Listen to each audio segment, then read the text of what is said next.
I'm Fox 26 meteorologist Ramisha Shade. Time to track the tropics, and we have some new developments out there. In fact, a brand new tropical storm has popped up in the Atlantic. The name Humberto, and no, it's not coming to Texas. At least it doesn't appear to be, but it's certainly something we're watching closely because there could be some potential impacts to parts of the U.S., maybe parts of the East Coast. So we'll be watching it closely. But Tropical Storm Humberto has formed in the Atlantic. We also still have Hurricane Gabrielle, no longer a major hurricane. That will be Category 3 or greater, but we do still have a hurricane out there in the Atlantic, and hurricane warnings have been issued for the Azores because of Hurricane Gabrielle.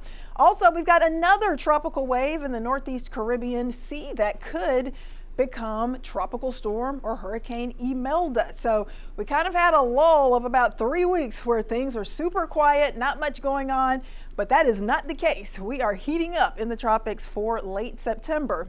In fact, check out our 2025 storm names.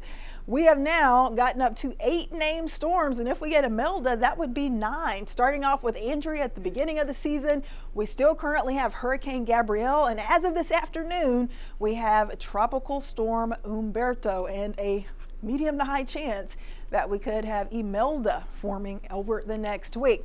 All right, so where are we as far as our hurricane season? We've had 8 named storms so far, 2 of those becoming hurricanes and 2 of those becoming major hurricanes. In an average season, this is from the beginning to the end of hurricane season, we typically have about 14 named storms, 7 of those hurricanes and 3 major hurricanes. So let's get out to the Atlantic and see what is churning, what's popping out there. We've got Gabrielle.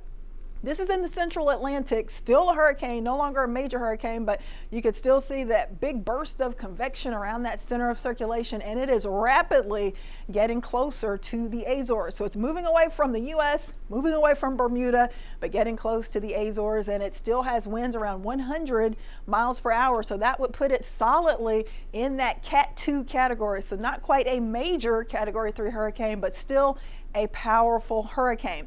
All right, here's the latest with Hurricane Gabrielle. Max winds 100 miles per hour, racing to the east at 28 miles per hour, and pressure at 970 millibars. So that pressure has been increasing as the winds come down a bit, but it is still a hurricane that can do some damage. Lots of heavy rain, flooding, damaging wind potential rolling right over the Azores Thursday night and throughout the day on Friday, still as a Category 1 hurricane. By this weekend, it's getting closer to parts of Spain as it kind of loses those tropical characteristics. So Gabrielle is nothing for us to worry about here in the U.S., but we've got 2 other systems churning out there in the Atlantic and the Northeast Caribbean. So we've got Invest 94L near Puerto Rico, that one with the high chance for development over the next week.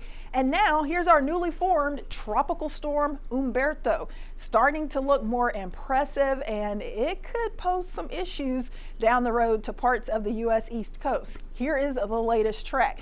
I don't think it's going to be a huge issue over the next few days, at least through Saturday. It is forecast to become a hurricane this weekend with 80 mile per hour winds on Saturday. Right now, winds at 40 miles per hour, and it is moving west-northwest.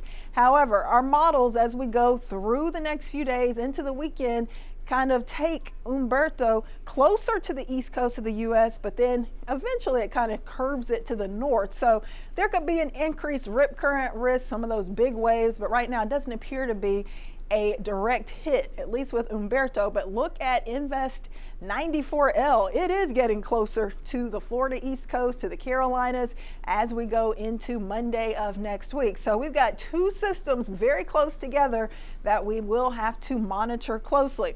We've got the last little bit of September to get through, and as you can see, things are heating up. Still a high chance for tropical development, especially for the western and central Atlantic and even into the Gulf.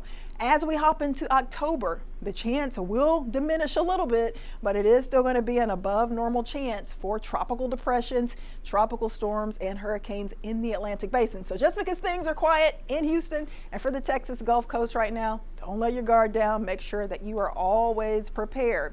That is it for your update for today. Stay safe out there, and keep in mind that we'll update you if anything looks concerning for our area as we go through the rest of this hurricane season. I'm Fox 26 meteorologist Ramisha Shade. Have a great day.